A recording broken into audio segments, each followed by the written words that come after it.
সমুদ্র মন্থনের সময় দুই ধরনের রত্ন লাভ করা হয়েছিল। প্রথম হলাহল, যার প্রভাব থেকে এই সমস্ত সংসারের জীবের প্রাণ বাঁচানোর জন্য মহাদেব তাকে নিজের কণ্ঠে ধারণ করে নিয়েছিলেন। আর দ্বিতীয় অমৃত, যেটা কিঞ্চিত পরিমাণ মাত্রায় পাওয়া গেছিল। কখনো কখনো জীবনে এমন কোনো বস্তু যা আপনি প্রয়োজনের থেকেও অনেক বেশি মাত্রায় ভোগের জন্য লাভ করে থাকেন, তা আপনার জন্য বিষ প্রমাণিত হতে পারে। যেমন জল, প্রয়োজনের থেকে অনেক বেশি মাত্রায় যদি এই জল আসে তাহলে আপনার প্রাণ কাটতে পারে, কিন্তু পরিশ্রমের পরে এক পাত্র শীতল জল দ্বারা আপনি যদি স্নান করে নেন তাহলে তা আপনার শরীরের জন্য অমৃত হবে। পরিশ্রম করার পরে যদি আপনার শরীর এক পাত্র খাবার লাভ করে তাহলে তা আপনার শরীরের জন্য অমৃত। কিন্তু যদি কোনো পরিশ্রম না করেই আপনি দিনরাত শুধুই খাবার গ্রহণ করতে থাকেন তাহলে আপনার কাছে তা বিষ সমান। বিষ এবং অমৃত গ্রহণ করাটা আপনার উপরে নির্ভর করছে। কোনো বস্তু আপনার পক্ষে বিষও হতে পারে, আবার অমৃতও হতে পারে। নির্ভর করছে যে আপনি সেটা কিভাবে ব্যবহার করছেন, কতটা মাত্রায় ব্যবহার করছেন। আসুন আমার সাথে ভালোবেসে বলুন, রাধা রাধা। হয়তো আপনার মনে কখনো এই প্রশ্ন আসতে পারে যে ইমারত কেন নির্মাণ করা হয়, কেন উৎসব পালন করা হয়, কেন মানুষ নিজেদের জন্মদিন পালন করেন, কেন দোল, বিজয়া দশমী, রাখি, দীপাবলির মতো উৎসব পালন করা হয়। যদি এগুলো পালন না করা হয় তাতে কি যায় আসে? যদি এই দোল উৎসব পালন না করা হয় তাহলে কি এই সংসার ভুলে যাবে যে নারায়ণের প্রতি ভক্তির কারণে ভক্ত প্রহ্লাদকে অগ্নি স্পর্শও করতে পারেনি? যদি বিজয়া দশমী পালন না করা হয় তাহলে কি এই সংসার ভুলে যাবে যে এই দিনে শ্রীরাম রাবণকে বধ করেছিলেন? যদি আমরা দীপাবলির এই উৎসব পালন না করি তাহলে কি এই সংসার এটা ভুলে যাবে যে অযোধ্যাতে অমাবস্যার এমন এক রাত এসেছিল যে রাত্রে অযোধ্যা পূর্ণিমার থেকে বেশি উজ্জ্বল হয়ে উঠেছিল? যদি এই রাখি উৎসব পালন না করা হয় তাহলে কি এই সংসারের ভাই এবং বোনেরা একে অপরের প্রতি ভালোবাসা কি সেটা ভুলে যাবেন? বিষয়টা ভুলে যাওয়ার নয়, বিষয়টা হলো মনে রাখা। যখন জীবনে আমরা কোনো একটা স্থানে পৌঁছই, উপলব্ধিগুলোর উৎসব পালন করি, যাতে সেই মুহূর্তে আমরা সকলের মধ্যে আনন্দ ছড়াই এবং মানুষ সেই মুহূর্তটা মনে রাখে। এই স্মৃতিগুলোই মানুষের মধ্যে বিশ্বাসের জন্ম দেয়। এই বিশ্বাস যে আগামী যেদিন আসছে তাতে আরো আনন্দের সম্ভাবনা রয়েছে। ভালোবাসার এই উৎসব, ভালোবাসার এই পার্বণ, এটা মানুষের মনে বিশ্বাসের জন্ম দেয় যে প্রত্যেক যুগে কেউ না কেউ এসেছে এবং পরবর্তীতেও আসবে। তাহলে আসুন আমরা ডুবে যাই আমার লীলার এই প্রেম যাত্রায় এবং ভালোবাসার এমন একটা উৎসব পালন করা যাক যা এই সংসার যুগ যুগ পর্যন্ত মনে রাখবে। তাহলে আসুন আর আমার সাথে ভালোবেসে বলুন, রাধা রাধা। প্রেমের পরিভাষা আসলে কি? ভিন্ন ভিন্ন ধরনের ব্যক্তি, ভিন্ন ভিন্ন ধরনের প্রেমী আলোচক বিভিন্ন ধরনের পরিভাষা প্রদান করেন এই প্রেম নিয়ে। কিন্তু প্রত্যেকের মনেই কখনো কখনো এই প্রশ্ন এসেছে, এই ভালোবাসা আসলে কি? নিজের প্রিয়তমকে জয় করাই কি প্রেম? চার হাত এক হয়ে যাবার নামই কি প্রেম? নিজের আবেগ ব্যক্ত করাই কি ভালোবাসা? না, প্রেমের অর্থ কাউকে লাভ করা নয়, বরং তার মাঝে বিলীন হয়ে যাওয়া। যদি কারোর হাত ধরে থাকি তাহলে আজীবন তার সাথে পথ চলা হলো প্রেম। প্রেম শুধুমাত্র সেটা নয় যা প্রেমী আর প্রেমিকার কেশদামে মালা বেঁধে দেয়। মাতা পিতার জন্য দিনরাত পরিশ্রম করা, নিজের পরিবারের জন্য দিনরাত পরিশ্রম করা, সেটাও প্রেম। নিজের বন্ধুদের জন্য, আপনজনের জন্য সবকিছু উজাড় করে দেওয়ার নাম হলো ভালোবাসা। নিজের মাতৃ জন্ম লাভ করে, সেটা হয় সে ভোগ করে বা তার জন্য তার ভোগান্তি হয়। আর এটা নির্ভর করছে আপনার কর্মের ওপরে। কি কর্ম করেছেন আপনি সেই ধনকে লাভ করার জন্য? যদি আপনি সৎ পথে চলেন, নিষ্ঠা ভরে আপনি কর্ম করে থাকেন এবং তার ফলে আপনি ধন অর্জন করে থাকেন, তাহলে আপনার আগামী প্রজন্ম সেটা ভোগ করবে, সেটা প্রয়োগ করবে নিজের বিকাশের জন্য। কিন্তু যদি আপনি কুকর্ম করে থাকেন, কোন রকম ছলনা করে থাকেন এই ধন লাভ করার জন্য, তাহলে 100% আপনার আগামী প্রজন্মকে এর জন্য ভুগতেই হবে। তাহলে আপনি কি চাইবেন, যে আপনার আগামী প্রজন্ম সুখ ভোগ করবে, নাকি আপনার কুকর্মের পরিণাম ভোগ করবে? নির্বাচন আপনারই। আসুন আমার সাথে ভালোবেসে বলুন, রাধা রাধা। কর্ণ, সূর্যপুত্র কর্ণ, স্বয়ং সূর্যের পুত্র, দেবী কুন্তীর প্রথম পুত্র। সেই কর্ণ যার একটি বাণ আমার রথকে, সেই রথ যার ওপর মহাবলী অর্জুন বিরাজমান ছিলেন, যার পতাকায় স্বয়ং হনুমান ছিলেন, সেই রথকে তার একটি বাণ ধসিয়ে দিতে পেরেছিল। দৈব কবচ কুণ্ডলধারী কর্ণ, সেই কর্ণ যুদ্ধক্ষেত্রে নিজের সমাপ্তির সম্মুখীন হলেন। কারণ কি ছিল? নির্বাচন। দুর্যোধনের সাথে বন্ধুত্ব রাখার জন্য, তার অনুচিত কর্মে কোনোদিন কোনো প্রতিবাদ করেননি, তাকে সঙ্গ দিয়েছেন এই নির্বাচন। যখন দ্রৌপদীর বস্ত্রহরণ হচ্ছিল, তখন তাকে বাধা দেওয়ার বদলে নীরব থাকার নির্বাচন, তার বিরোধিতা কখনো না করার নির্বাচন। এই নির্বাচনই কারণ হয়ে দাঁড়ালো কর্ণের পতনে। এই সংসারে সবার উপকার আপনি স্বীকার করতে পারেন, তাকে সম্মানও করতে পারেন, কিন্তু তার সামনে এতটাও নত হবেন না যে নিজের অন্তর মনের কথাটা আপনি শুনতে না পান। নির্বাচন যদি ধর্মসঙ্গত হয়, তবেই তা শুভ হয়। আসুন আমার সাথে ভালোবেসে বলুন, রাধা রাধা। ভীষ্ম, একটা মহান নাম, দেবী গঙ্গার সুপুত্র। স্বয়ং বৃহস্পতি এবং পরশুরাম ছিলেন ওনার শিক্ষাগুরু। অত্যন্ত মহান যোদ্ধা ছিলেন, কিন্তু এই মহান যোদ্ধা, ইনি ইতিহাসে আজ পর্যন্ত সেই সম্মান পেলেন না যার উনি যোগ্য ছিলেন। কারণ নির্বাচন। রাজ সিংহাসনের সেবা করার প্রতিজ্ঞা নিয়েছিলেন উনি। এবার রাজ সিংহাসনে যেই বসুক না কেন, তার সেবা করা, তার প্রত্যেক আদেশ পালন করা, এটাই ছিল ওনার প্রতিজ্ঞা। তা সেই ব্যক্তি উচিত হোক বা অনুচিত, সে উচিত পথে চলুক। ভালোবেসে বলুন, রাধা রাধা। যদি কোনো সিংহ বানরের মতো গাছে চড়তে চেষ্টা করে, তাহলে কি হবে? একটা মাছ যদি মাটিতে হাঁটতে চেষ্টা করে, তাহলে কি হবে? তারা বিফলই হবে। কিন্তু এরকম কেন হয়? তার কারণ হলো প্রকৃতির রচনা কিছুটা এরকম। এখানে প্রত্যেকটি ব্যক্তিকে, প্রত্যেকটি প্রাণীকে আলাদা আলাদা গুণের অধিকারী করা হয়েছে এবং সকলকে একটা সীমাও প্রদান করা হয়েছে। এবার এই যে বৃক্ষ, পশু, পাখি, এদের মধ্যে সেই ক্ষমতাই নেই যে এরা নিজেদের যাচাই করতে পারবে, নিজেদের সীমাগুলো বুঝতে পারবে, নিজেদের সদ্গুণগুলো চিনতে পারবে। এরা সেটা করতে পারবে না। কিন্তু মানুষ তো আলাদা। মানুষের কাছে সেই বিশেষ শক্তি আছে যে তারা পূর্ণরূপে নিজেদের যাচাই করতে পারবে, নিজেকে পূর্ণরূপে বুঝতে পারবে, নিজের দোষ, নিজের অপগুণ, নিজের সদ্গুণ, নিজেদের সীমাগুলো তারা বুঝতে পারবে। আর এটা অত্যন্ত গুরুত্বপূর্ণ। কথায় আছে যে যদি সাফল্য লাভ করতে হয়, তাহলে নিজেকে যাচাই করে নিতে হবে। তাই নিজেকে যাচাই করুন, নিজের সাথে পরিচিত হয়ে যান এবং জীবনে কর্ম করতে থাকুন। সাফল্যের শিখরে অবশ্যই পৌঁছে যাবেন। আর ওখানে যদি যান, তাহলে এই মন প্রসন্ন হয়ে অবশ্যই বলবে, রাধা রাধা। বনের মধ্যে যদি আপনি কোনো বিষাক্ত সাপ দেখেন, তাহলে কি করবেন? আপনি তখনই তার থেকে দূরে পালাতে চেষ্টা করবেন। আর এটা কেন করবেন? নিজের রক্ষার্থে।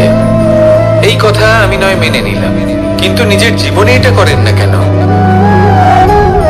আপনি যেখানেই যান, যে স্থানেই যান না কেন, প্রত্যেক সময় প্রত্যেক মুহূর্তে এমন বিষাক্ত সাপ আপনি অবশ্যই খুঁজে পাবেন। আর সেই সাপ নয় যাদের আপনি বনে খুঁজে পাবেন, এরা হলো সেই সাপ যা আপনাকে পাপ করতে বাধ্য করবে। আপনার অন্তরের বাসনা, ক্রোধ, অহংকার, লোভ, ঈর্ষা এদের বৃদ্ধি ঘটাবে। দেখুন, বনের এই সাপ আপনাকে একবার ছেড়ে দিতেও পারে, ছোবল নাও মারতে পারে, কিন্তু এই যে পাপরূপী সাপ আছে তা অবশ্যই ছোবল মারবে। কর্ম যদি করেন তাহলে অবশ্যই ফল পাবেন। সেই জন্য যখনই কোথাও যাবেন, যদি এমন কাউকে দেখেন, যদি এমন কিছু দেখেন যে আপনাকে পাপ করতে বাধ্য করছে, তাহলে সেই মুহূর্তে সেখান থেকে পালিয়ে যান। যেমন বনের সাপ দেখে আপনি পালাতে থাকেন। সৎকর্মের রক্ষা অত্যন্ত আবশ্যক। আসুন আর আমার সাথে ভালোবেসে বলুন, রাধা রাধা। মনুষ্য জীবনের সব থেকে বেশি গুরুত্বপূর্ণ বিষয় হলো মনের একাগ্রতা। এই সংসারের যে কটি মহান কার্য সম্পাদন হয়েছে তা হলো মনের এই একাগ্রতার একমাত্র ফল। আপনি অবশ্যই দেখে থাকবেন, অনেক ছোট বড় নদী যা বয়ে চলে তাদের সামনে একটা বাঁধ নির্মাণ করা হয় সেই সব নদীর জল সঞ্চয় করতে। বাঁধ হয়ে গেলে প্রয়োজন মতো বা মনের ইচ্ছে মতো তাকে ব্যবহার করা সম্ভব। এবার এটাই আমাদের মনের সাথেও সম্ভব। আমাদের মনের একাগ্রতা আজকের দিনে দাঁড়িয়ে বিভিন্ন ধরনের বিকার, ক্রীড়া এবং ভোগের মধ্যে ভাগ হয়ে গেছে। একে একত্রিত করতে হবে, একটা বাঁধ নির্মাণ করতে হবে, কর্মের বাঁধ। আপনাকে শুধু এটাই করতে হবে, যেটা উচিত কর্ম সেটাই করুন, যেটা অনুচিত কর্ম সেটা করা থেকে নিজেকে বিরত রাখুন। ব্যাস, এই কাজটাই আপনি করতে থাকুন, করতে থাকুন। মনের মধ্যে একাগ্রতার বাঁধ নির্মাণ করুন। আর একবার যদি তা নির্মাণ হয়ে যায়, তাহলে যখন চাইবেন, যেখানে চাইবেন, যতটা চাইবেন একাগ্রতা প্রয়োগ করতে পারবেন। আর একবার যদি আপনি এটা শিখে যান, তাহলে এই সংসারকে বদলে ফেলার মতো কাজ আপনি করতে পারবেন, সমাজকে শোধরাবার মতো কাজ করতে পারবেন।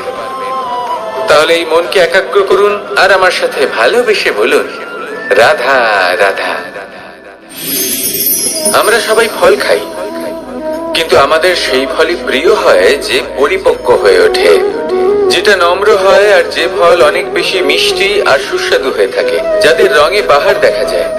সেইভাবে জীবনে আমরা নানান মানুষের সাথে পরিচিত হই, কিন্তু সেই মানুষই আমাদের মন ছুঁয়ে যায় যারা বিনম্র স্বভাবের, যাদের বাণী খুব মধুর, যাদের অন্তরে আত্মবিশ্বাসের একটা তেজ, একটা রং দেখা যায়।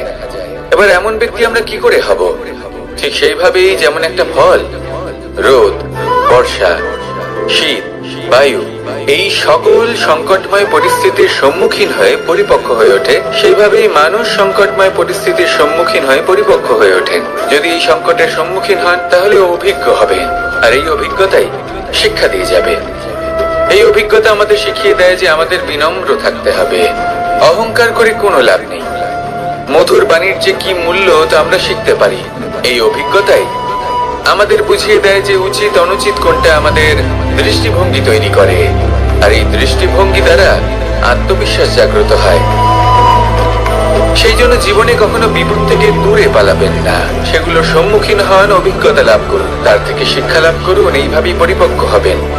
আসুন আমার সাথে ভালোবেসে বলুন, রাধা রাধা। ধন সঞ্চয় করা সম্ভব, আর সেই জন্য ধন সব থেকে বেশি মূল্যবান সম্পত্তি নয়। এবার আপনি বলবেন, এ আমি কি বলছি? এই ধন খুব মূল্যবান, আমরা সকলে অর্জন করতে ব্যস্ত। সেটা এই কারণে, কারণ আপনারা জানেন না এই সংসারের সব থেকে বেশি মূল্যবান সম্পত্তি কি। এ হলো সেই সম্পত্তি যা কখনো সঞ্চয় করা সম্ভব নয়।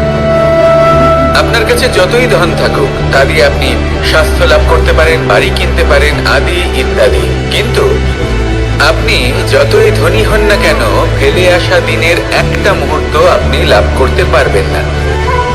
এই একটা মুহূর্ত, এই সময়, এটাই হলো সংসারের সব থেকে মূল্যবান সম্পত্তি।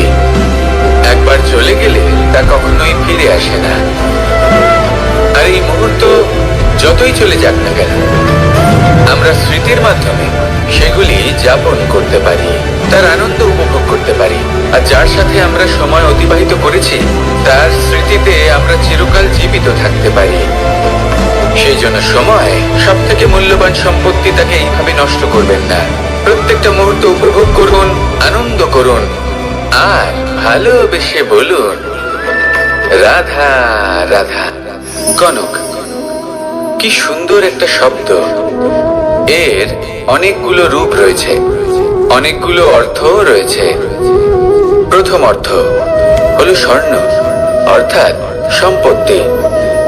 দ্বিতীয় অর্থ ধুতুরা, অর্থাৎ গাছের ছোট একটা বীজ, যা কিনা অত্যন্ত শক্তিশালী হয়। যদি বেশি মাত্রায় এর প্রয়োগ করা হয় তাহলে এটা বিষময় হয়ে উঠতে পারে। এই হলো সেই ধুতুরা যার প্রয়োগ মহাদেবের পুজোতে করা হয়।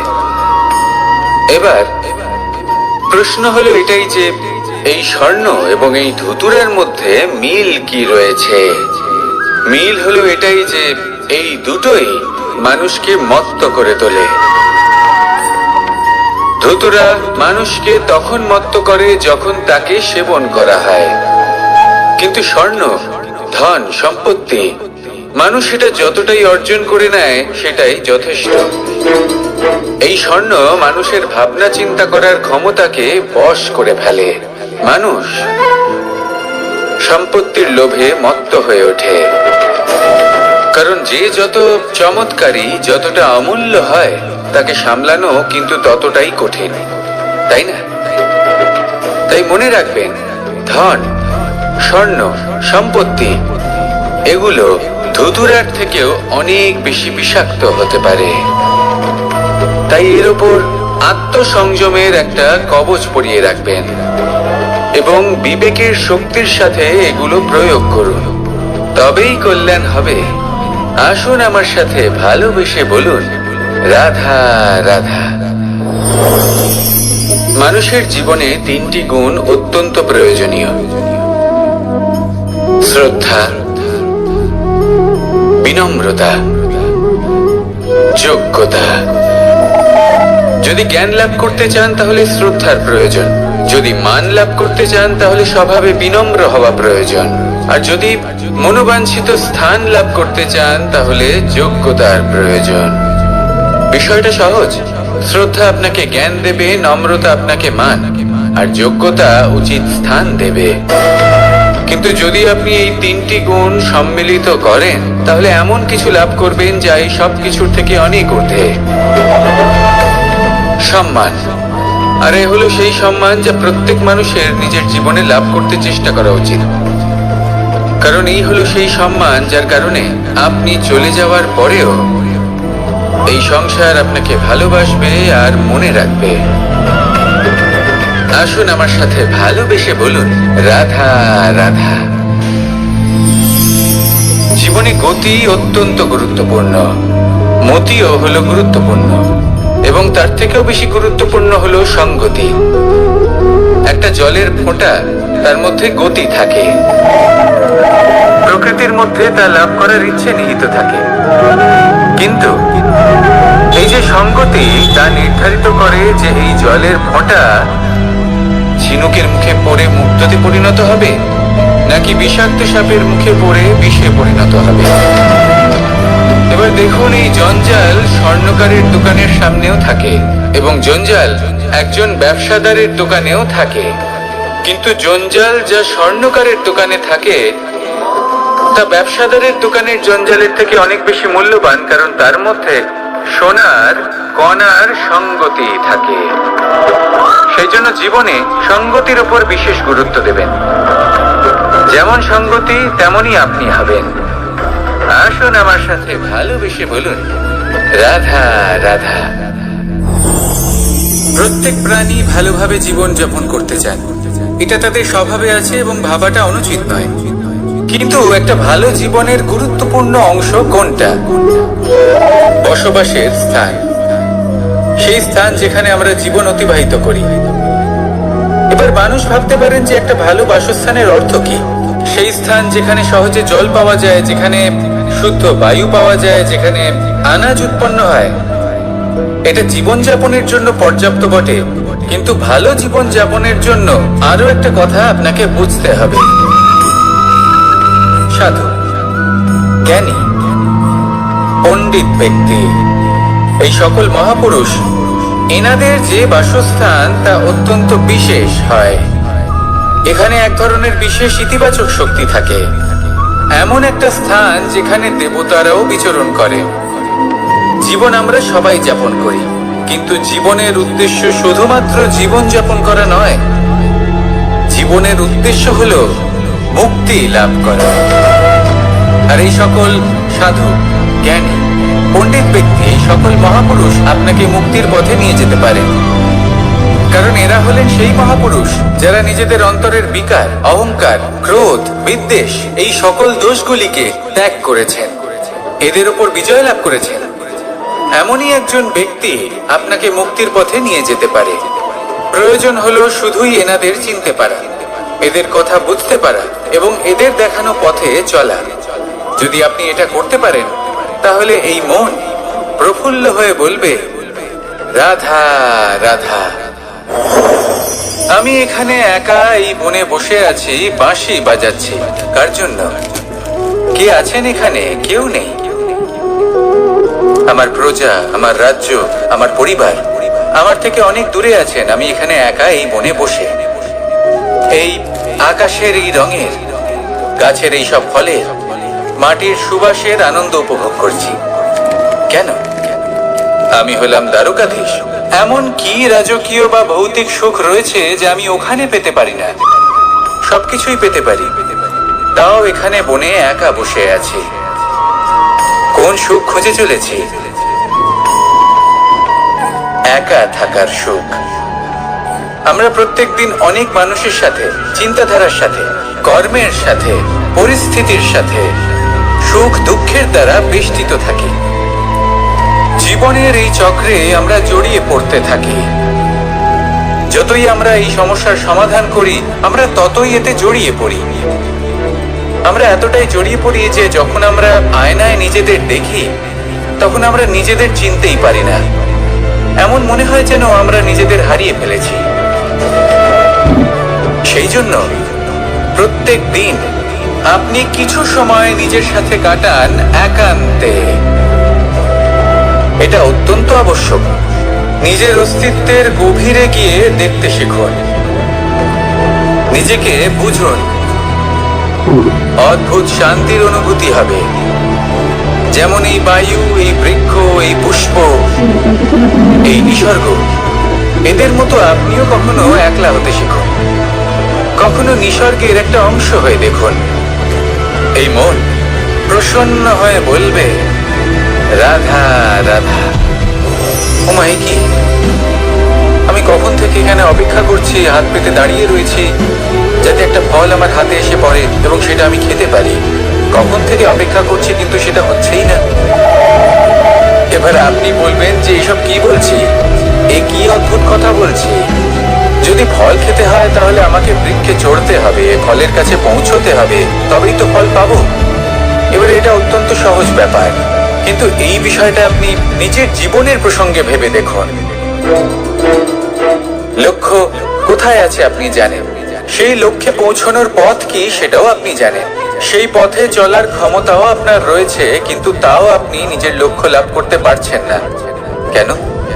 কারণ আপনি অপেক্ষা করছেন যে লক্ষ্য আপনার সামনে চলে আসবে, কিন্তু তা হয় না। লক্ষ্য সে যাই হোক না কেন, ধন হোক, প্রেম হোক, কোনো সম্মান হোক বা মোক্ষ হোক, যদি আপনি তার দিকে অগ্রসর না হন, তাহলে ফল প্রাপ্তি অসম্ভব ব্যাপার, তা কোনোদিনই হবে না।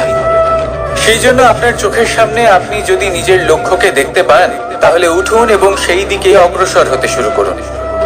নিজের অন্তরের সকল অশুভ গুণ দূর করুন, অলসতা ত্যাগ করুন, অজ্ঞানতা ত্যাগ করে দিন এবং চলতে থাকুন। অবশ্যই মনোবাঞ্ছিত ফল লাভ করতে পারবেন। মনে রাখবেন, চলতে থাকলে তবেই লক্ষ্য প্রাপ্তি হবে। অপেক্ষার দ্বারা শুধুমাত্র মৃত্যু লাভ হবে। আসুন আমার সাথে ভালোবেসে বলুন, রাধা রাধা।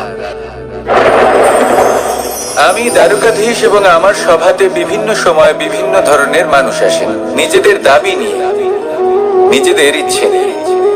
কখনো কেউ ভোজন চান, আবার কখনো কেউ ওষুধ, কখনো কেউ বস্তু চান, কেউ আবার চান বস্ত্র। কারোর জ্ঞান চাই, কারোর ধন চাই, আবার কারোর বাসস্থান। অনেক সময় আমি এই অনুরোধ, এই ইচ্ছে পূর্ণ করি না। এবার আপনি এটা ভাবতেই পারেন যে কৃষ্ণ তো তাহলে লোভী, ওর কাছে তো সবকিছুই রয়েছে, তারপরেও সে নিজের প্রজার ইচ্ছে পূর্ণ করে না, তাদের সমস্যাগুলি বুঝতে পারে না, তাদের সুখ স্বাচ্ছন্দ্য প্রদান করে না। আসল সত্য হলো এটাই যে কোনো সবল ব্যক্তি, যে কোনো গৃহস্থ ব্যক্তি যে কাজ করতে সক্ষম, তার পরিশ্রম দ্বারাই নিজের প্রয়োজনগুলি এবং ইচ্ছেগুলি পূরণ করা উচিত। এটা অত্যন্ত প্রয়োজনীয়। আর এগুলো তিনি করতে পারেন শিল্প, ব্যবসা, আচরণ অথবা জ্ঞানের ভিত্তিতে। এই পথে চলতে হবে, পরিশ্রম করতে হবে, তবেই সে কিছু অর্জন করতে পারবে। এবার এমন কোনো ব্যক্তি যার এই সব কিছুতে কোনো রুচি নেই, যে কিছুই করতে চায় না, সে কিছুই অর্জন করতে পারবে না। এবার এরকম কোনো ব্যক্তিকে যদি আমি কোনো বস্তু প্রদান করি, তাহলে কি হবে? সে পরাধীন হয়ে যাবে, আর সেটা উচিত হবে না। তাহলে কি করা উচিত? তাকে পথ দেখানো, তাকে বোঝাতে হবে যে কোন পথে চলে তুমি নিজের লক্ষ্য প্রাপ্ত করতে পারবে। শিল্প, জ্ঞান, আচরণ এবং ব্যবসা, এই পথে কিভাবে চলে সেটা শেখাতে হবে। আর আমি সেটাই করি। তার ফলে কি হয়? ব্যক্তি স্বাধীন হয়ে যায়। সংসারে সে যা চাইবে তাই প্রাপ্ত করতে পারবে, কখনো কারোর থেকে কিছু চাইবার প্রয়োজন পড়বেই না। এই কথাটা সবসময় মনে রাখবেন। যখনই দান করবেন তা ভাবনা চিন্তা করে এমন ভাবে দান করবেন যাতে সামনের ব্যক্তি স্বাধীন হতে পারে, পরাধীন নয়। আসুন আমার সাথে ভালোবেসে বলুন রাধা রাধা করতে শিখুন। পাণ্ডব, পাণ্ডবরা বন থেকে এসেছিলেন। ওনাদের কাছে না কোনো ধন ছিল, না কোনো সম্পদ, না বিদ্যা। নিজের পরিশ্রমের দ্বারা ওনারা বিদ্যা অর্জন করেছিলেন, আর তার দ্বারাই সম্পদ অর্জন করলেন আর ধন অর্জন করলেন। এই পাণ্ডব ছিলেন অত্যন্ত কুশল এবং শক্তিশালী। যুধিষ্ঠির নিজের পরিশ্রম দ্বারা এমন জ্ঞান অর্জন করেছিলেন যে এই সংসার ওনাকে ধর্মরাজ যুধিষ্ঠির অভিহিত করেছিল। দেখতে গেলে পাণ্ডবদের কাছে সবকিছুই ছিল, কিন্তু যখন বিষয় এলো আরো ধন লাভ করার, তখন যুধিষ্ঠির, যিনি পাণ্ডবদের মধ্যে জ্যেষ্ঠ, তিনি সকল পাণ্ডবদের সাথে দ্যুতক্রীড়ায় অংশগ্রহণ করে ফেললেন। এর ফলে না শুধু ধনলক্ষ্মী, ধর্মলক্ষ্মী, বিবেক লক্ষ্মী কেউ হারালেন, আর শুধু তাই নয়, নিজের গৃহলক্ষ্মী দ্রৌপদীকেও হারিয়ে ফেললেন। এর কারণ কি? ভুলে গেলেন খুব সহজ একটা কথা। এই সংসারে সম্মান এবং সাফল্য দুটোই পরিশ্রমের দ্বারা লাভ করতে হয়, কিন্তু দ্যুতক্রীড়ার এই খেলা আমাদের ভাগ্যের উপর নির্ভরশীল। এই সংসারে দুটি পথ রয়েছে। একটা পথ যেখানে কর্ম এবং পরিশ্রমের দ্বারা আপনি নিজের পথ নিজেই রচনা করতে পারবেন, আর দ্বিতীয় পথ হলো যেখানে এই ভাগ্য এক মুহূর্তে আপনাকে শিখরেও পৌঁছে দিতে পারে, আবার ধূলিসাৎ করে দিতে পারে। আপনি কোন পথ বাছবেন সেই চয়ন আপনারই। আসুন আর আমার সাথে ভালোবেসে বলুন রাধা রাধা। কোনো এক সময়ের ঘটনা এটা। মা এবং বাবা হাটে গিয়েছিলেন, তখন আমি আর দাদা গিয়েছিলাম গরু চড়াতে। আমরা বাড়ি ফিরে এলাম, আর মা সেই সময় একটা কাজ করতেন। যখনই হাটে যেতেন দরজা তালা বন্ধ করে যেতেন। উনি খুব ভালো করে জানতেন যে যদি ওনার এই মাখন চোর সঠিক সময় পৌঁছে যায়, তাহলে এক ফোঁটাও মাখন ওনার অবশিষ্ট থাকবে না। এবার ঘটনা কিছুটা এরকম হলো যে মা আর বাবা মাঝে মাঝে হাটে যেতেন, তাই মাঝে মাঝেই দরজা তালা বন্ধ করতে হতো।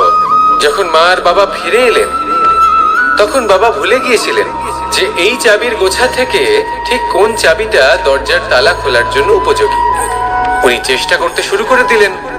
একটার পর একটা চাবি দিয়ে উনি চেষ্টা করতে থাকলেন, কিন্তু সেই দরজার তালা তো খুলতেই চাইছিল না।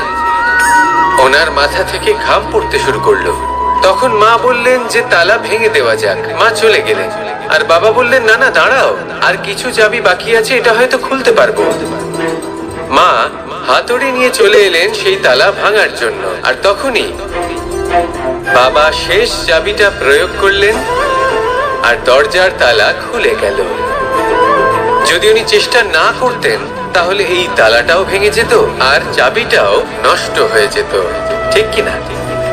এবার এই ঘটনাটা আমি দেখেছিলাম, আর আমার মনে হলো যে কখনো কখনো এই চাবির গোছার মধ্যে থেকে শেষ চাবিটাও কিন্তু জীবনের দরজা খুলে দিতে পারে। সেজন্য আপনি যদি জীবনে সাফল্য লাভ করতে চেষ্টা করেন, নিজের লক্ষ্যে পৌঁছতে চান, তাহলে হার মানবেন না। হয়তো দেখবেন আপনার পরবর্তী প্রচেষ্টা বা এই অন্তিম প্রচেষ্টা আপনাকে সাফল্যের পথে নিয়ে গেল। তাই নিরন্তর প্রচেষ্টা করতে থাকুন, জীবনে সাফল্য লাভ করুন। যজ্ঞের আগুনকে শুভ বলে মনে করা হয়, আর সেখানেই চিতার আগুনকে অশুভ মনে করা হয়। এমনটা কেন হয়? এখানে বিষয়টা হলো লক্ষ্য, বিচার এবং সঙ্গের। যখন আমরা যজ্ঞ করি তখন আমাদের লক্ষ্য কি হয়? পরিবেশকে আরো পবিত্র করে তোলা, ইতিবাচক করে তোলা। আমাদের লক্ষ্য শুভ হয়। তারপরে আসে বিচার। এই পরিস্থিতিতে সেই বিচার হলো অগ্নি। স্ফুলিঙ্গ থেকে তীব্র আকার ধারণ করে সমস্ত কাঠকে পুড়িয়ে দেয় এবং সুগন্ধ ছড়িয়ে দেয়। অর্থাৎ যদি আপনার লক্ষ্য শুভ হয় তাহলে তার নিজেই শুভ বিচারধারাকে আমন্ত্রণ জানায়। এই শুভ বিচার তখনই আসবে যখন আপনার সংকল্প শুভ হবে। অন্যদিকে হলো চিতার আগুন। এর লক্ষ্য কি? একটা দেহকে পরধামে পৌঁছে দেওয়া। সবার শেষে সবকিছু আপনার উপরে নির্ভরশীল যে আপনি কোনটা চয়ন করতে চান। আপনার লক্ষ্য যদি শুভ হয় তাহলে আপনার বিচার এবং সঙ্গতি আর তার পরিণাম সবই শুভ হবে। আসুন আর আমার সাথে ভালোবেসে বলুন, রাধা রাধা। এই সংসারের প্রত্যেক বস্তুর, প্রত্যেক পরিস্থিতির, প্রত্যেক আবেগের দুটি দিক আছে। এর মধ্যে পার্থক্য করা সম্ভব শুধুমাত্র দৃষ্টিভঙ্গির দ্বারা। যদি কোনো ব্যক্তি পর্বত শিখরে দাঁড়িয়ে থাকেন তাহলে উনি এটাই দেখতে পাবেন যে এই জলের ধারা সমুদ্রের দিকে বয়ে চলেছে। আরেক ব্যক্তি যিনি সমুদ্রের কাছে দাঁড়িয়ে আছেন তার এটাই মনে হবে যে এই জলের ধারা সমুদ্রের দিকে আসছে। এখানে বিষয়টা হলো দৃষ্টিভঙ্গির, আর এটাই সময়ের সাথেও হয়ে থাকে।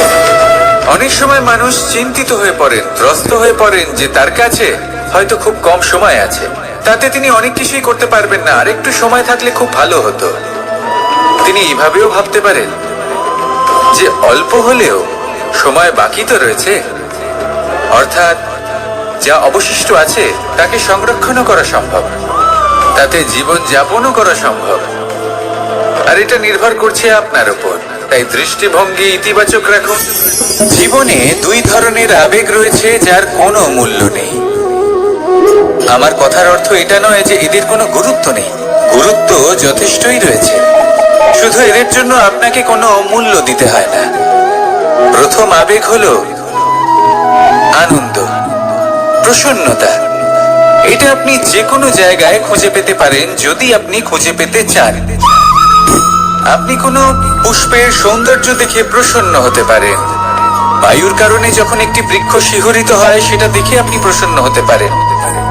একটা ছোট্ট শিশুর কলরব শুনেও আপনি প্রসন্ন হতে পারেন। একটা ক্রন্দনরত বালককে হাসিয়ে আপনি প্রসন্ন হতে পারেন। সবকিছু আপনার উপর নির্ভরশীল। সেখানে আরেকটি আবেগ হলো দুশ্চিন্তা। মানুষ বড়ই দুশ্চিন্তা করতে থাকে। আজ আমি এই কাজ করেছি, সেই বিষয়ে চিন্তা। আজ আমি এই কাজ করতে পারিনি, সেই বিষয়ে চিন্তা। কাল আমাকে এই কাজ করতে হবে, সেই নিয়ে চিন্তা। আমি কি সেই কাজটা করতে পারবো, সেই বিষয়ে দুশ্চিন্তা। চিন্তা সর্বত্র রয়েছে, যার জন্য মূল্য দিতে হয় না। যত চান আপনি একত্রিত করতে পারেন। একটা গুরুত্বপূর্ণ কথা মনে রাখবেন, প্রসন্নতা জীবনের একটা নতুন সূত্রপাত। সেখানে দুশ্চিন্তা হলো জীবনের চিতার সমান। এবার এই দুটি আবেগ হলো মূল্যহীন, দুটোই আপনার সামনে আছে। কোনটা চয়ন করবেন আপনি, দুশ্চিন্তা নাকি প্রসন্নতা? সিদ্ধান্ত আপনারই। আসুন আর আমার সাথে ভালোবেসে বলুন, রাধা রাধা। ধন, সম্পত্তি, এগুলো আসলে কি? এগুলো শুধু সেই মূল্য যার দ্বারা আমরা কোনো কিছু অর্জন করতে পারি। এবার এই ধনের দ্বারা এই সংসারে অনেক কিছু লাভ করা সম্ভব, কিন্তু সেই সব কিছুই শুধুমাত্র ভৌতিক বস্তুই হবে, ভৌতিক সামগ্রী, ভৌতিক সুবিধা। অর্থাৎ আপনার কাছে যতই ধন থাকুক, তা আপনাকে শান্তির ঘুম এনে দিতে পারবে না, আপনাকে জীবনের বাস্তব সুখের অনুভূতি লাভ করাতে পারবে না, কারণ এগুলো ভৌতিক ধন। এই ভৌতিক বস্তুই অর্জন করাতে সক্ষম। বাস্তবিক ধন কি? যদি এই প্রশ্ন আপনার মনে আসে, তাহলে তার উত্তর আমি আপনাকে দেব একটা উদাহরণের মাধ্যমে। কখনো আপনি শুনে থাকবেন যে একজন পিতা আজীবন অনিষ্ট করেন, অনর্থ করেন, খারাপ কাজ করেন শুধু ধন অর্জনের জন্য। তিনি ভাবেন যে আমি ধন অর্জন করব আর নিজের সন্তানকে একটা উজ্জ্বল ভবিষ্যৎ প্রদান করব, একটা সুখ স্বাচ্ছন্দ্যময় জীবন দান করব। এবার সন্তান যখন জন্ম লাভ করে, তখন সে ভাগ্যের জোরে সেই ধন ভোগ করে। যেরকম সে পায়, সেরকমই তার ব্যবহার সে করে। কখনো আপনি এটাও দেখে থাকবেন যে সেই সন্তান সমস্ত ধন নষ্ট করে ফেলে, আর সেই পিতা যিনি সমস্ত ধন সঞ্চয় করেছেন, যিনি সেই ধনের প্রভু, আজ সেই ধনের প্রহরী হয়ে রয়েছেন। এবার এরকম কেন হয়? এরকম তখনই হয় যখন সেই পিতা বুঝতেই পারেন না যে তার জীবনের আসল ধন কি। সেই আসল ধন তার সন্তানকে সে দিতেই পারে না।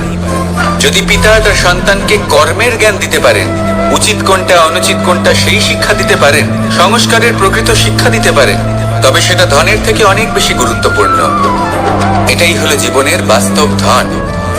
আপনি সেই কথা তো অবশ্যই শুনে থাকবেন, কুসন্তান হলে ধন সঞ্চয় করে কি হবে, সুসন্তান হলে ধন সঞ্চয় করে কি হবে। সন্তান যদি কুপুত্র হয় তাহলে সব নষ্ট করে ফেলবে, আর সন্তান যদি সুপুত্র হয় তাহলে ধন থাকুক না থাকুক, সে নিজেই কর্মের পথে অগ্রসর হয়ে ধন অর্জন করবে আর নিজের জন্য এক উজ্জ্বল ভবিষ্যৎ করে তুলবে। তাই সন্তানকে সম্পদ দেওয়ার আগে কর্মের জ্ঞান দান করুন, সুশিক্ষা দিন, কারণ এটাই হলো জীবনের প্রকৃত ধন। আসুন আর আমার সাথে ভালোবেসে বলুন, রাধা রাধা। একবার একটা শেয়াল বনে বিচরণ করছিল। ও একটা ছোট্ট শাবক দেখতে পেল। ও ভাবলো, আজ একেই আমি খাবার হিসেবে গ্রহণ করব। আশেপাশে দেখলো কেউ দেখছে না তো, কেউ ছিল না, আর সেই শাবকের উপর আক্রমণ করলো, যা হলো একটা ঘোর অপরাধ। বনের নিয়ম অনুসারে আপনি কখনোই শাবকের উপর আক্রমণ করতে পারেন না। তারপর এই খবরটা যখন রাজা সিংহ জানতে পারলেন, সভার আয়োজন করলেন। কিন্তু সেখানে শেয়াল বলল, আমি তো এরকম কিছু করিনি। কিন্তু যদি আপনি এরকম বলেন, কোনো প্রমাণ দিন, এর কোনো সাক্ষী আছে? তখন রাজা সিংহ পেঁচাকে ডেকে পাঠালেন, যে সেই মুহূর্তে বৃক্ষের শাখার উপর বসেছিল, সে সব কিছু দেখেছিল। পেঁচা সব সত্যি কথা বলল, আর শেয়ালকে মৃত্যুদণ্ড দেয়া হলো। এবার এই কাহিনী আমি আপনাকে কেন শোনালাম? কারণ মানুষও কখনো কখনো এরকম কর্ম করেন যা শিয়াল করেছে। এটা ভাবেন কেউ দেখছে না, যখন আমি অনুচিত কর্ম করতেই পারি। কিন্তু না, আপনি যাই করুন না কেন, কেউ না কেউ অবশ্যই তা দেখছে। কোনো ব্যক্তি না হলেও কোনো প্রাণী, না হলে কোনো যক্ষ বা দেব বা প্রেত। যদি এনারা কেউ না দেখেন, তাহলে ধরিত্রী মাতা দেখেন, যেখানে দাঁড়িয়ে আপনি সেই কর্ম করছেন, তাই না? তাই একটা কথা সবসময় মনে রাখবেন, কে দেখছেন কে দেখছেন না সেই বিষয়ে ভাবা ছেড়ে দিন। এটা খুব সহজ কথা। আপনি যদি উচিত কর্ম করেন, উচিত ফল পাবেন। যদি অনুচিত কর্ম করেন, তাহলে আপনি অনুচিত ফল অবশ্যই পাবেন। সেই জন্য উচিত পথে চলতে থাকুন, উচিত কর্ম করতে থাকুন, আর আমার সাথে ভালোবেসে বলুন, রাধা রাধা। আমরা সবাই জীবনে নিজের জন্য সবচেয়ে ভালোটাই চাই, সবচেয়ে ভালো সুবিধে পেতে চাই, সবচেয়ে বেশি সম্মান পেতে চাই। কিন্তু সবার পক্ষে এইসব পাওয়া কি সম্ভব? হ্যাঁ, নিশ্চয়ই। শুধু একমাত্র বাধা সময়। আমাদের জীবনের কোনো স্থায়িত্ব নেই। তাই যদি সময়ের সদ্ব্যবহার করেন, তাহলে একটু সুবিধে হতে পারে। এবারে দেখুন, যাদের সবসময় স্বপ্ন দেখতে ভালো লাগে, তার জন্য রাত্রি কম পড়ে যায়। আর যারা স্বপ্ন পূরণ করতে চান তাদের জন্য দিন কম পড়ে যায়। যারা সম্মান পেতে চান তাদের জন্য সব সময় পরোপকার কম পড়ে যায়। আর যারা জ্ঞান অর্জন করতে চান তাদের জন্য মনোসংযোগ। জীবনে যদি নিজের লক্ষ্যে পৌঁছতে চান তবে সময়ের বিভাজন আপনাকে ঠিক করতেই হবে। মনে রাখবেন, রাধা রাধা। লোকে বলে জীবনে মেলামেশা করা অত্যন্ত আবশ্যক। এতে সম্পর্কের আধারও হয়, আবার ব্যবসাও চলে। কিন্তু সবচেয়ে বেশি গুরুত্বপূর্ণ হলো ব্যবহার। তাই এই বিষয়ে ভাবুন, আপনার জীবনে কি আপনার সাথে মেলামেশা করবে তা নিশ্চিত করে সময়। আপনি আপনার জীবনে কার সাথে মেলামেশা করবেন তা নিশ্চিত করবে আপনার হৃদয়। আপনি যাদের সাথে মিশছেন তাদের হৃদয়ে আপনি কতক্ষণ থাকবেন তা নিশ্চিত করবে আপনার ব্যবহার। নিজের ব্যবহার ভালো রাখুন, সব ভালোই হবে।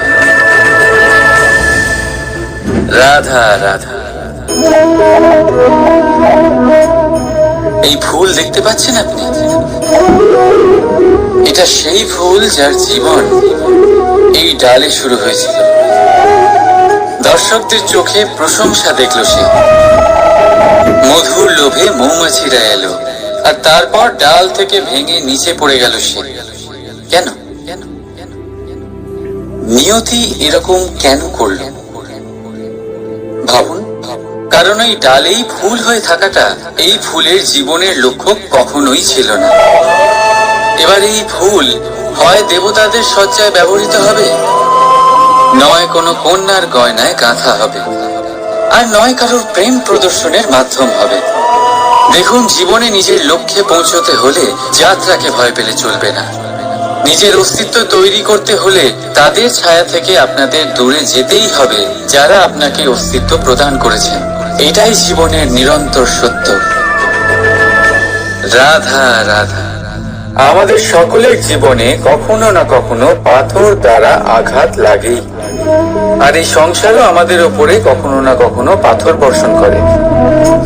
কখনো আমাদের খারাপ ভেবে, আর কখনো আমাদের অসফল ভেবে, কখনো আমাদের বুদ্ধিহীন ভেবে। কারণ অনেক আছে, কিন্তু এই পাথর দ্বারা আমরা আঘাত পাবো কি পাবো না তা সম্পূর্ণ আমাদের হাতে। হয় আপনি এই পাথরের আঘাত পেয়ে চোখের জলে ডুবে থাকতে পারেন, আর নয়তো যদি আপনি চান তাহলে এই পাথর দিয়ে সেতু বানিয়ে সকল সমস্যার সাগর অতিক্রম করতে পারেন।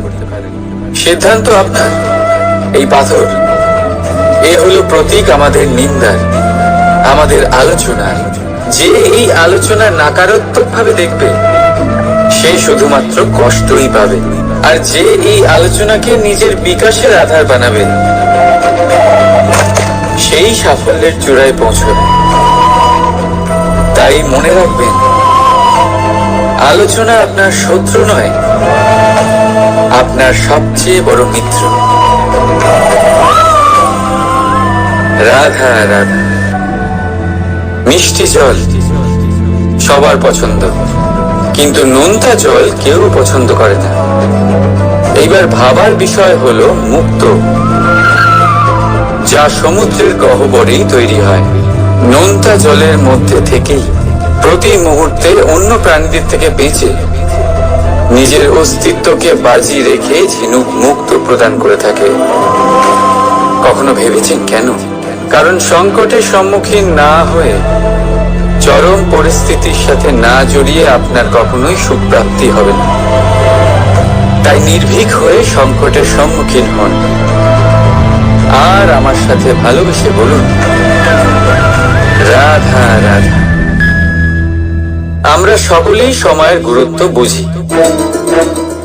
সময় আমাদের তৈরি করে, আর সময়ই আমাদের নষ্ট করে দেয়। কখনো ভালো সময় আসে, আর কখনো ভীষণ খারাপ সময় আসে। তবে আশ্চর্যের বিষয় এটাই যে সব জেনেও আমরা সময় নষ্ট করি। মনে রাখবেন, সময় শুধু বয়ে যায়, কখনো ফিরে আসে না। তাই ভালো সময় আসার অপেক্ষায় সময় নষ্ট করবেন না। যাই করবেন আজ, এক্ষুনি, এই মুহূর্তে শুরু করুন। তা সেটা কাউকে আনন্দ দেওয়াই হোক বা নিজেকে বদলানোর চেষ্টা করা হোক, যাই হোক না কেন, বিলম্ব করবেন না, কারণ সময় শুধুমাত্র তাকেই সঙ্গ দেয় যে সর্বদা সময়কে সম্মান করে। রাধা রাধা। কোথায় আছে সবকিছু সীমা থাকে, মুশকিলের, কষ্টের, সংকটের, অন্ধকারের। যার কোনো সীমা নেই তা হলো কেবলমাত্র কঠোর পরিশ্রমের। আপনি নিশ্চয়ই দেখেছেন, রাত্রি যতই অন্ধকারময় তারারা পরিশ্রম করে তার সাথে লড়তে থাকে, আর অবশেষে সকাল হয়েই যায়। ঝড়ে পাখিদের বাসা ছিন্ন বিচ্ছিন্ন হয়ে যায়, কিন্তু পাখিরা নিজের পরিশ্রম দ্বারা তা আবার বানিয়ে নেয়। কারণ যা সীমিত তাকে অসীমের কাছে হারতে হয়, আর পরিশ্রম অসীম। রাধা রাধা। প্রবাহিত নদী কত সুন্দর হয়, বলিষ্ঠ হয়, যেদিক দিয়ে বয়ে যায় সেখানে এক নতুন জীবন প্রদান করে, ধরণীকে উর্বর করে, আকাল দূরে রাখে। আর হয়তো এই জন্যই নদীকে মায়ের মতো পুজো করা হয়। কিন্তু আপনি কি কখনো ভেবে দেখেছেন যে নদীর জন্ম কি করে হয়? এ কি শুরু থেকেই এমন বিশাল আর খরস্রোতা হয়? না, বৃষ্টির ছোট ছোট ফোঁটা একসাথে সম্মিলিত হয়ে এক সূক্ষ্ম ধারা তৈরি করে, আর সেই ধারাগুলি পর্বতের বরফ কেটে তাদেরকে গলিয়ে জলপ্রপাত হয়ে ঝরে পড়ে পাথরের সাথে ধাক্কা খেয়ে তারপরেই সে নদী হয়ে ওঠে। ঠিক সেইভাবেই এত সহজে কেউ মহান হয়ে ওঠে না। ছোট ছোট চেষ্টা মিলে এক বিশাল ব্যক্তিত্ব তৈরি করে। তাই জীবনে সর্বদাই চেষ্টা করতে থাকুন, অস্তিত্ব নিজে থেকেই প্রকাশ পাবে। রাধা রাধা। কখনো কখনো আমরা নিজের মা বাবার ওপর কতটা রেগে যাই, মনে করি ওনাদের মন আমাদের দিকেই নেই। আমরা ভাবি ওনাদের কাছে আমাদের কোনো অস্তিত্বই নেই, আর তাই আমরা রেগে যাই। কিন্তু আপনি কি কখনো এমন অনুভব করেছেন যে আমাদের চোখ দিয়ে আমরা আমাদের নাক কখনো দেখতেই পাই না, কারণ তা চোখের ভীষণই কাছে থাকে, দুই চোখের মাঝখানে। কিন্তু যখন কেউ মুখে আঘাত করে, হাত সর্বপ্রথম নাককেই সুরক্ষিত করার চেষ্টা করে। মাতা পিতাও অনেকটা এরকমই হয়। আপনার ভালোর জন্য, আপনার সুরক্ষার জন্য তারা সবসময় তৈরি। তাই তাদের প্রেমকে কখনো সন্দেহ করবেন না। আবশ্যক নয় তাদের প্রেম আপনি সবসময় স্পষ্টভাবে দেখতে পাবেন, কারণ এই এক এমন প্রেম যা সর্বদাই আপনার সাথে ঢাল হয়ে আপনার রক্ষা করতে থাকবে। রাধা রাধা। বাবুল গাছ কত বিশাল আকার হয়, পিপুল গাছও বিশাল আকার হয়। কিন্তু আপনি কি কখনো ভেবে দেখেছেন যে কেন বাবুল গাছ কেটে তা ব্যবহার করা হয়, আর কেনই বা পিপুল গাছকে পুজো করা হয়? এই জন্যই, কারণ পিপুল গাছ তার নিচে বসে থাকা পথিককে ছায়া প্রদান করে, নিজের ডালে অসংখ্য পাখিদের আশ্রয় দিয়ে থাকে। যদি আপনি সম্মান পেতে চান তবে পিপুল গাছের মতোই হতে হবে। কিছু দিতে শিখুন, আনন্দ, সুখ, শীতলতা দান করতে শিখুন। আর কাঁটার মতন কাউকে কখনো কষ্ট দেবেন না। সম্মান স্বয়ং হেঁটে আপনার কাছে আসবে। আর মন প্রসন্ন হয়ে বলবে রাধা রাধা। শক্তি অর্জন করা এতটা কঠিন নয় যতটা শক্তি লাভ করার পরে সেই শক্তি সামলানো কঠিন হয়। কারণ যেই মানুষ শক্তি লাভ করে তার মনে গর্ববোধ জন্মায়, জন্মায় অহংকার, জন্মায় জেদ। তাই শক্তি প্রাপ্ত করার সাথে বিনম্র থাকাও অত্যন্ত আবশ্যক। আর এটা আমাদের শেখা উচিত বৃক্ষের থেকে। বৃক্ষ যা আমাদের ফল দেয়, বৃক্ষ যা যত ফল দেয় ততটাই ঝুঁকে যায়। আমরা পাথর মারি ওই বৃক্ষের থেকে ফল প্রাপ্ত করার জন্য। সেই পাথরের মার সহ্য করেও বৃক্ষ আমাদের ফল দেয়। কোনো গর্ববোধ নেই, কোনো অহংকার বোধ নেই, আর সেই জন্য এই বৃক্ষের পুজো করা হয়। এটাই হলো মাহাত্ম্য, শক্তির সাথে বিনম্রতা।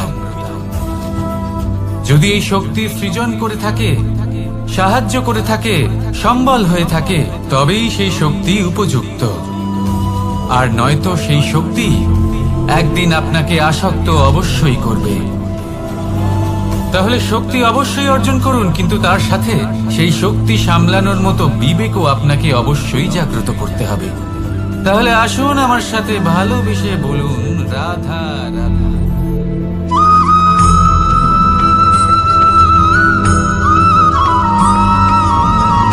কথায় আছে, অন্ধকারে প্রদীপ প্রজ্বলিত করলে চতুর্দিক আলোকিত হয়।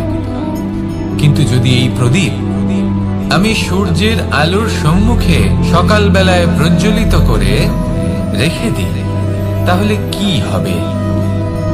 আপনি বলবেন যে এটা করে তো কোনো লাভই হলো না। সূর্যের প্রকাশের সামনে এই প্রদীপ আসলে কিছুই নয়। এবার এই চিন্তা ভাবনা প্রত্যেক দিন করতে হবে, আর একটা অমূল্য শিক্ষা পেতে হবে। মনে করুন যে আপনি মহাপুরুষের সামনে বসে আছেন, কোনো মহাজ্ঞানীর সামনে। তাহলে সেই ব্যক্তির সামনে নিজের জ্ঞানের প্রদীপ প্রজ্বলিত করবেন না,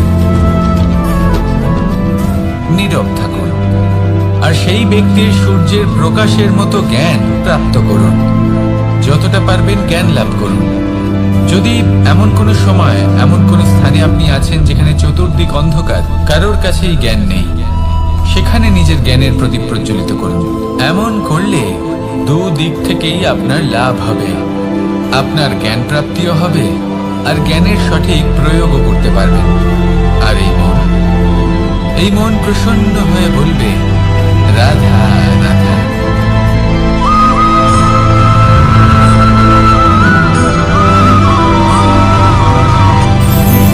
এই সংসারে আমরা প্রকাশ কোথা থেকে পাই? এর উত্তর বড়ই সরল। ভোরে যখন সূর্যোদয় হয়, তখন প্রকাশের কিরণ আমাদের ঘরে এসে পৌঁছয়। এইভাবেই আমরা প্রকাশ লাভ করি। এবার এই প্রকাশের আলোতেই আমরা সারাদিনের কাজ সম্পন্ন করি। সন্ধে হয়ে যায়, সূর্যাস্ত হয়ে যায়, আর আমাদের ঘর যাতে অন্ধকার না হয় তার জন্য আমরা একটা প্রদীপ প্রজ্বলিত করি। এটাই ঘটে আমাদের জীবনেও। এবার প্রবাহমান আয়ুর সাথে আমরা আমাদের অন্তরে যদি একটা প্রদীপ প্রজ্বলিত করে নিই, তাহলে বিষয়টাই অন্যরকম হবে। এবার আপনি বলবেন, কোন প্রকাশের কথা বলছি যে আমাদের অন্তরে জাগ্রত করা সম্ভব? আমাদের আত্মার মাঝে প্রেমের প্রকাশ জাগ্রত করার কথা বলছি। কারণ আমাদের এই জীবন এও হলো দিনের আলোর মতো। আজ প্রকাশ আছে, কিন্তু কোনোদিন অবশ্যই অস্ত হবে।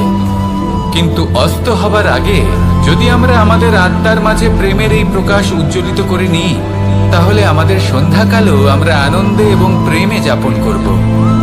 তাহলে আসুন আর আমার সাথে ভালোবেসে বলুন, রাধা রাধা।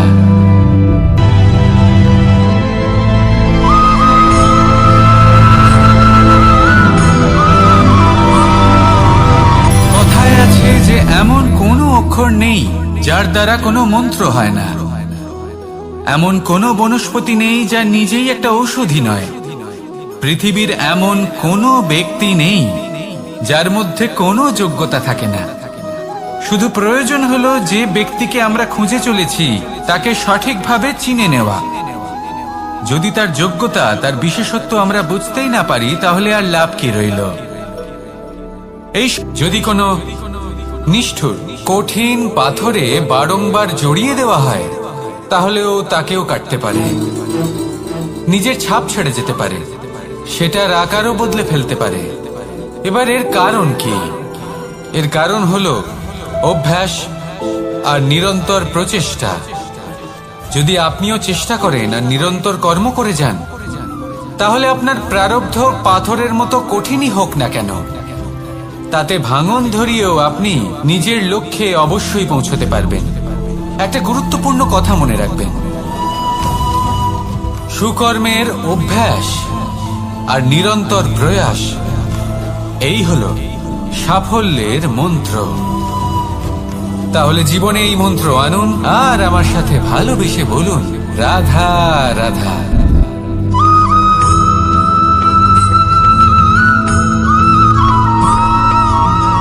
এই সংসারে কোনো বস্তু হোক বা ব্যক্তি হোক, তার একার গুরুত্ব কিন্তু খুব বেশি নয়।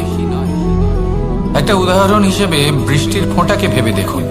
যদি একটি বৃষ্টির ফোঁটা হয় তাহলে তার খুব বেশি গুরুত্ব থাকে না, কিন্তু যখন সহস্র বৃষ্টির ফোঁটা মেঘের মধ্যে দিয়ে ঝরে পড়ে, তখন সেটা বর্ষার রূপ ধারণ করে।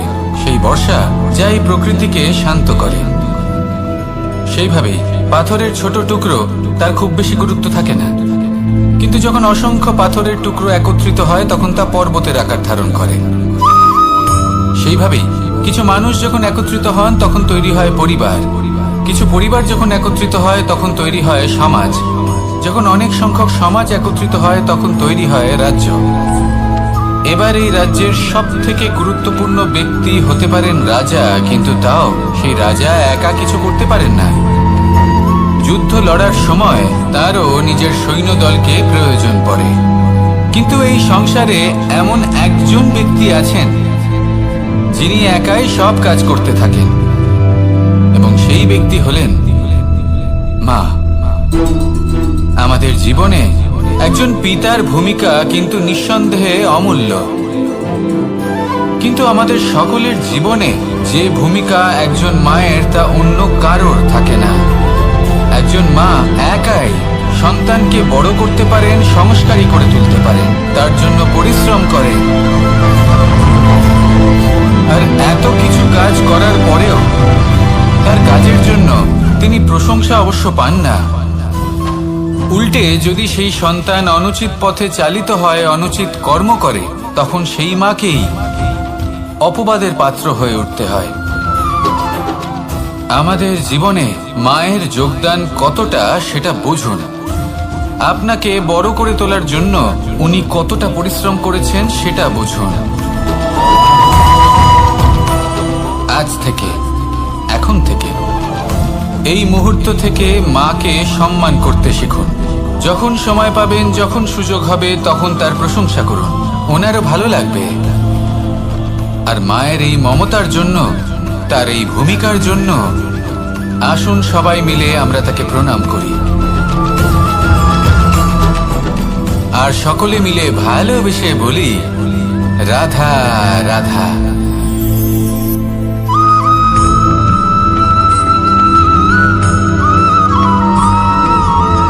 আপনি কখনো কোনো বাজকে নিজের বাসা বানাতে দেখেছেন? এই বাজ যখনই কোনো বাসা বানায় তখন উঁচু গাছের ডালে বা কোনো পর্বতের শিখরে বাসা বানায়, অনেক উচ্চতায়, আর সেখানে তার সন্তানও জন্মগ্রহণ করে। যখন এই সন্তানেরা জন্মায় তখন এই বাজ খুবই ভালোবেসে এবং খুব সাবধানে এদের পালন পোষণ করে। নিজের ঠোঁট দিয়ে তাদের ঠোঁটে খাবার পরিবেশন করে। কিন্তু যেই সেই সন্তানেরা হৃষ্টপুষ্ট হয়ে যায় এবং সেই কথা বাজ নিজে বুঝতে পেরে যায়, সেই বাজ নিজেই সেই বাসা ছিন্ন ভিন্ন করে দেয়। সেই সন্তান যাদের সবেমাত্র ডানা গজিয়েছে, কিভাবে উঠতে হয় তারা জানে না, সেই সন্তানগুলিকে উচ্চতা থেকে ঠেলে দেয়। সেই সন্তান প্রথমে ভয়ভীত হয়ে যায়। তারা সামনে মৃত্যুকে দেখতে পেয়ে ভয়ের কারণে তাদের ডানা ঝাপটাতে থাকে, আর সেই প্রক্রিয়াতেই সেই সন্তানগুলি উড়তে শুরু করে দেয়। এবার এই ঘটনায় আমরা কি শিক্ষা পেতে পারি?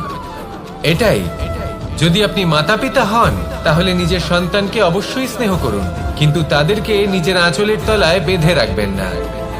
যদি আপনি চান আপনার সন্তান জীবনে উন্নতি করুক, তাহলে নিজের মুঠো থেকে তাদের স্বতন্ত্র করে দিন। এই সংসারে সংঘর্ষ করতে দিন। সেই সন্তান নিজেই বুঝতে পারবে যে জন্মের সময় পাওয়া ডানা কি করে ব্যবহার করতে হয়। আর আপনার চোখের সামনে আপনার সন্তান এই আকাশে উড়তে থাকবে। তাহলে আসুন আমার সাথে ভালোবেসে বলুন, রাধা রাধা।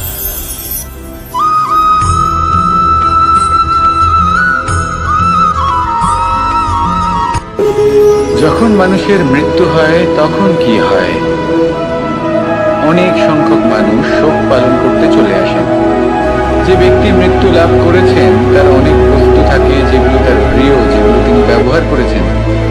তার শয্যা, তার বস্ত্র, তার আভূষণ সবকিছু তার থেকে বিচ্ছিন্ন করা হয় এবং খালি হাতে তাকে শ্মশানের উদ্দেশ্যে রওনা করা হয়। আমি আপনাকে এই প্রশ্ন করতে চাই, আপনি এই সংসারে কি অর্জন করেছেন?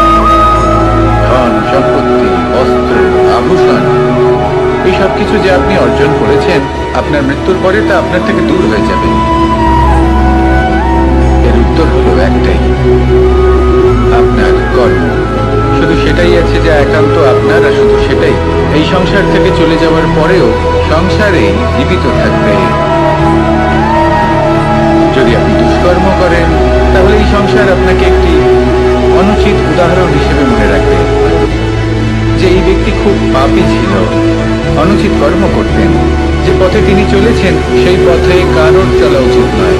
সেখানেই যদি আপনি সৎকর্ম করেন তাহলে সংসার চিরকাল এটাই বলবে যে খুব ভালো মানুষ ছিলেন, সবাইকে ভালোবাসতেন, সবাইকে সাহায্য করতেন, আমার খুব প্রিয় মানুষ ছিলেন। এটাই হল শ্রেষ্ঠ কর্ম। সেই জন্য জীবনে শুধুমাত্র ধন সম্পত্তি, আভূষণ এই সব অর্জন করতে গিয়ে নিজের মনোনিবেশ করবেন না।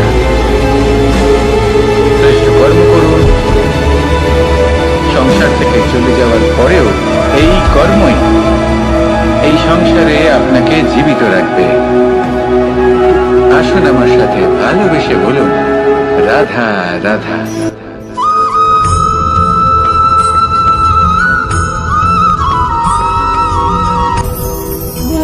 ভোজন।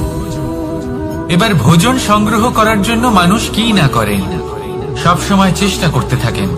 ফসল উৎপাদনের জন্য অনেক পরিশ্রম করতে থাকেন, কিন্তু অনেক সময় অনেক পরিশ্রম করার পরেও ফসল ভালো উৎপাদন হয় না। এর কারণ কি? কারণ হলো এটাই যে আপনি পরিশ্রম হয়তো অনেক করেছেন, কিন্তু আপনার নজর তো সেই বীজের দিকে ছিলই না যা আপনি রোপণ করেছেন। সেই জন্য সব সময় কোনো বীজ রোপণ করার আগে তাকে পরখ করে দেখুন, তা অত্যন্ত আবশ্যক। আর সেইভাবেই যখনই কোনো কর্মের প্রশ্ন আসে তাহলে সেখানে শুধুমাত্র পরিশ্রম যথেষ্ট নয়, সেই কাজের প্রতি আপনার কর্তব্য কি, আপনার উদ্দেশ্য কি, সেটা জানা হলো অত্যন্ত গুরুত্বপূর্ণ। তাই কর্ম করুন, কিন্তু সেই কর্মের প্রতি আপনার যা উদ্দেশ্য তার মাহাত্ম্য বুঝতে চেষ্টা করুন। তাহলে আসুন আমার সাথে ভালোবেসে বলুন, রাধা রাধা।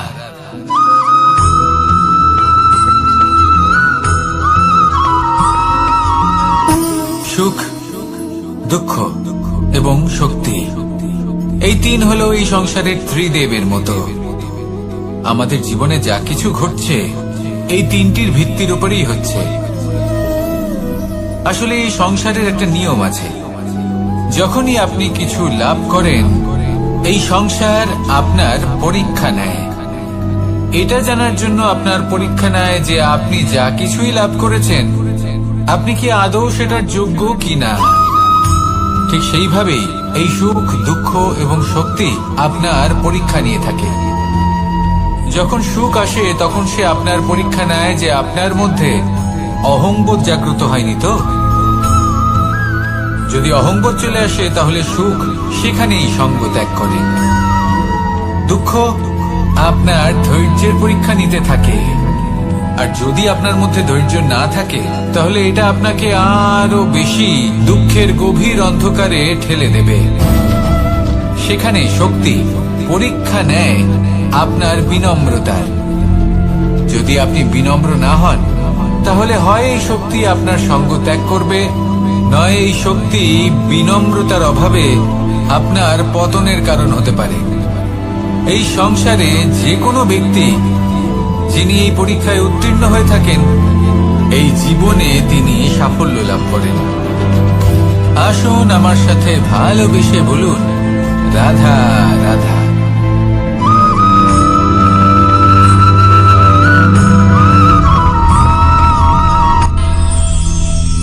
আমরা সবাই সূর্যকে সম্মান কেন করি?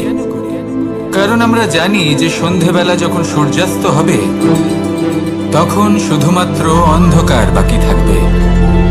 ঠিক কিছুটা এরকমই হয় আমাদের মাতা পিতাও, যিনি আমাদের জন্ম দেন, আমাদের ভরণ পোষণ করেন, আমাদের বড় করেন, আমাদের প্রেম প্রদান করেন। কখনো কখনো তাদের মুখ থেকে কটু কথা নিঃসৃত হয়, আমাদের দুঃখ হয়, কিন্তু তখন আমাদের এটা বোঝা উচিত এগুলি নিঃসৃত হচ্ছে আমাদেরই মঙ্গলের জন্য। যেমন সূর্যদেব, উনিও উত্তাপ দিয়ে থাকেন আমাদেরই মঙ্গলের জন্য, যাতে ফসল পাকতে পারে, যাতে জল বাষ্প হয়ে মেঘ হতে পারে, বৃষ্টি হতে পারে, আর এই সংসারে নিরন্তর জলের প্রবাহ থাকে। আমাদের মাতা পিতা, তাদের কঠোর আচরণ, তাদের কঠোর অনুশাসনের পেছনে লুকিয়ে থাকে ওনাদের ভালোবাসা। আমাদের তা বুঝতে হবে, সসম্মানে ওনাদের গ্রহণ করতে হবে। কারণ ঠিক সূর্যাস্তের পরে যেমন চতুর্দিক অন্ধকারচ্ছন্ন হয়ে যায়, তেমনি আমাদের জীবন থেকে যখন আমাদের মাতা পিতা চলে যায় তখন আমাদের জীবনেও শুধু এবং শুধুমাত্র অন্ধকারই ছেয়ে থাকে। সেই জন্য নিজের মাতা পিতাকে সম্মান করুন, ওনাদের ভালোবাসা প্রদান করুন। এই মন আর এই জীবন প্রসন্ন হয়ে বলবে, রাধা রাধা।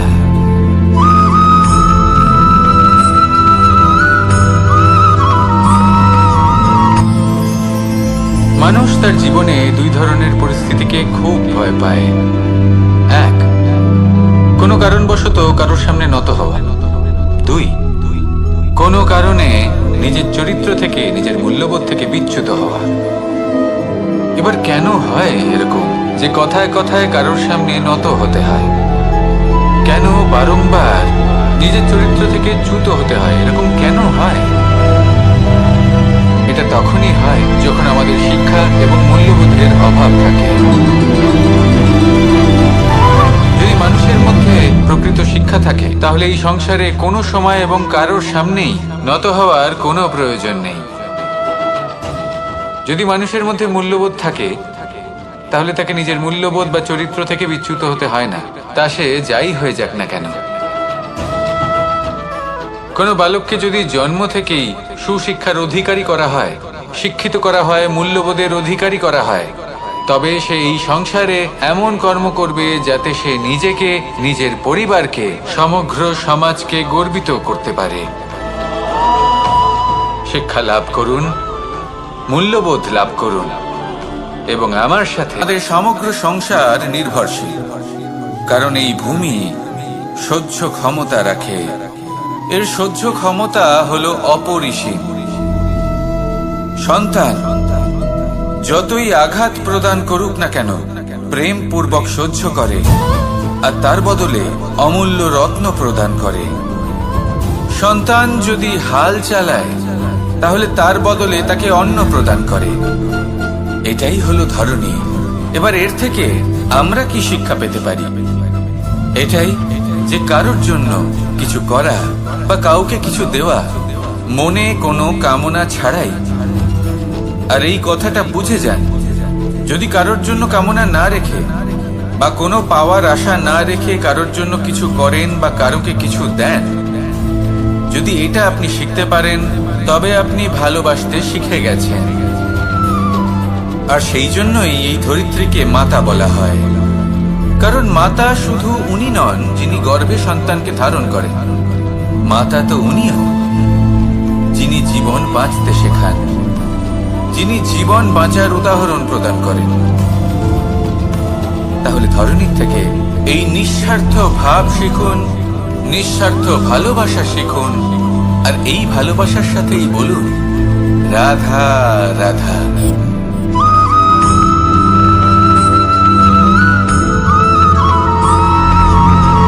এই সংসারে কোনো বস্তু হোক বা ব্যক্তি হোক, তার একার গুরুত্ব কিন্তু খুব বেশি নয়। একটা উদাহরণ হিসেবে বৃষ্টির ফোঁটাকে ভেবে দেখুন। যদি একটি বৃষ্টির ফোঁটা হয় তাহলে তার খুব বেশি গুরুত্ব থাকে না, কিন্তু যখন সহস্র বৃষ্টির ফোঁটা মেঘের মধ্যে দিয়ে ঝরে পড়ে তখন সেটা বর্ষার রূপ ধারণ করে। সেই বর্ষা যা এই প্রকৃতিকে শান্ত করে। সেইভাবে পাথরের ছোট টুকরো তার খুব বেশি গুরুত্ব থাকে না, কিন্তু যখন অসংখ্য পাথরের টুকরো একত্রিত হয় তখন তা পর্বতের আকার ধারণ করে।